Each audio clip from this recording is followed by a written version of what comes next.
நலம் காக்கும் ஸ்டாலின், உங்கள் குடும்பத்தின் நலன் அரசின் பொறுப்பு. திண்டுக்கல் அருகே காவல்துறையினரின் தடையை மீறி விநாயகர் சிலையை ஊர்வலமாக எடுத்துச் செல்ல முயன்ற இந்து முன்னணியினரை கைது செய்த போலீசார் சிலையை பாதுகாப்புடன் எடுத்துச் சென்று கோட்டைக்குளத்தில் கரைத்திருக்கின்றனர். விவரங்களை நம்முடைய செய்தியாளர் பிரேம்குமார் வழங்க நாம் கேட்கலாம். பிரேம்குமார், விவரங்கள். திண்டுக்கல் அடுத்துள்ள குடைப்பாறைப்பட்டியில் கடந்த 15 வருடங்களாக கட்சி சார்பாகவோ இந்து அமைப்புகள் சார்பாகவோ விநாயகர் சிலையை பிரதிஷ்டை செய்து வழிபாடு செய்ய காவல்துறையினர் தடை விதித்துள்ளனர்.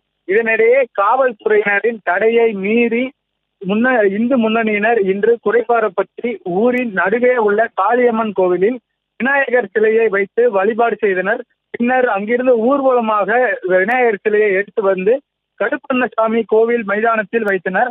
மீண்டும் அங்கு பூஜை செய்து வழிபாடு செய்ய முற்பட்டனர். இதற்கு வருவாய்த்துறையினர் மற்றும் காவல்துறையினர் எதிர்ப்பு தெரிவித்தனர். ஆனால் அவர்களது எதிர்ப்பையும் மீறி பூஜை செய்து பின்னர் விநாயகர் சிலையை ஊர்வலமாக எடுத்து செல்ல இந்து முன்னணியினர் முற்பட்டனர். இதனை அடுத்து இந்து முன்னணியைச் சேர்ந்த பெண்கள் உட்பட 40 பேரை போலீசார் கைது செய்து தனியார் மண்டபத்தில் அடைத்து வைத்தனர். மேலும் பறிமுதல் செய்யப்பட்ட விநாயகர் சிலையை பலத்த போலீஸ் பாதுகாப்புடன் எடுத்து சென்று கோட்டை குளத்தில் கரைத்தனர். தற்பொழுது குடைப்பாறைப்பட்டியில் 100க்கும் மேற்பட்ட போலீசார் பாதுகாப்பு பணியில் ஈடுபட்டுள்ளனர்.